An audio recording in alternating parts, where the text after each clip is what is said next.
Let's be honest, sometimes we don't have a choice. Whether it be a presentation or a group discussion, sometimes we're just forced into the spotlight. If you're a shy, quiet, socially awkward, or introverted person like me, I know how terrifying presentations can be. But over the past 5-10 years, I've somehow managed to overcome these fears and deliver engaging presentations. So in this video, I'm going to share 2 of the most important tips I picked up to help you feel and speak more confidently during presentations. So let's get right into it. For me personally, when I look at a large audience, I get super nervous and anxious when presenting. So to overcome that, what I like to do is look at one person at a time while presenting. So I'll start off the presentation looking at this person, and every sentence I'll casually move to another person, then I'll move to another person. And as I'm doing that, right, I'm looking at one person at a time.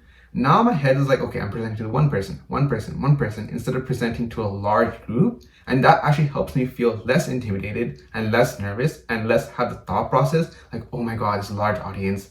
What am I doing? What are people going to think about me and stuff like that? And to add on to that, when you're making eye contact with people in the audience, like one by one, it can actually engage them a bit more and make your presentation a bit more engaging as well. If making eye contact and looking directly at someone in the eye is too hard for you, not a problem. Something I like to do to overcome that is to do the same thing as before, like look one place at a time, like rotate your head while you look at the room. But instead of looking at a person, look at an object behind them, right? So if you're presenting, instead of looking at the person, look at the blinds behind them. Like if you're against a wall, a mirror, a window, look at the blinds instead. So it looks like you're looking at the audience. It looks like you're looking at a person, but you're actually just looking at objects in the back. And that can make you feel less awkward because you don't have to look at someone, but it can still make it look like you're making eye contact and delivering a good presentation. You've probably heard before that body language is super important during presentations. I know there's dozens of tips of small body language techniques that can help make your presentation more engaging. But honestly, for most of us, I think if we just relax and stop being awkward, our body language problems are all gonna be gone. So my second tip for presentations is to walk side to side when presenting instead of standing at one spot, so you can relax your body during a presentation. Like when I'm standing in one spot or standing behind a podium, I'm naturally thinking about, oh, am I standing upright? Is my shoulder straight? Is my arm in the right position? And thinking all these small details. But when I'm just walking and kind of swaying back and forth, right? I'm going from one side of the room to another side of the room. I'm making back and forth movements like that. You can just relax your body. You can just follow the natural flow of your body. You don't have to have these thoughts like, are you in the right position? Because you're always moving. And I personally find that for me, that relaxes my body, makes my body language more engaging during presentations. So to reiterate, instead of standing in one spot or behind a podium when presenting, move side to side so that way your body language looks better and that way you're more relaxed while presenting. And honestly, our experiences with presentations is kind of applicable to life as a whole.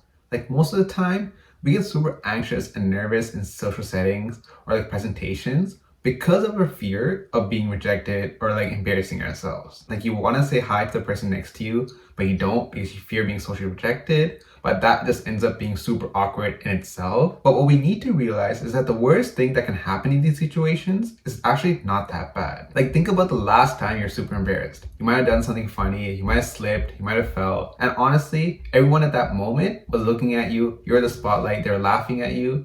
But after a few weeks, after a few months, no one remembers that. If they do, they're probably just your friends and they're just laughing at you for fun because they're your friends and they can do that. And what I'm trying to point out here is that we tend to think about ourselves way more than other people think about us. For us, every small detail, every small embarrassing thing seems like a big deal, but for everyone else, 99% of the things that you do, no one cares about. And when I kept reminding myself this, I found that I was more willing to step out of my comfort zone, more willing to make mistakes, and that in itself made me more socially confident and made me a confident communicator. In my personal opinion, the concepts I talked about in this video kind of fit in this larger picture of how to be a confident communicator. And if you're a person who struggles to communicate confidently, maybe you're an introvert, maybe you're just socially awkward and get anxious all the time, then what I want you to do is scroll down to the comments, and in my pinned comment, you're gonna see a link that's gonna take you to an in-depth video about how to confidently communicate and overcome the emotions and the internal barriers you face in social settings.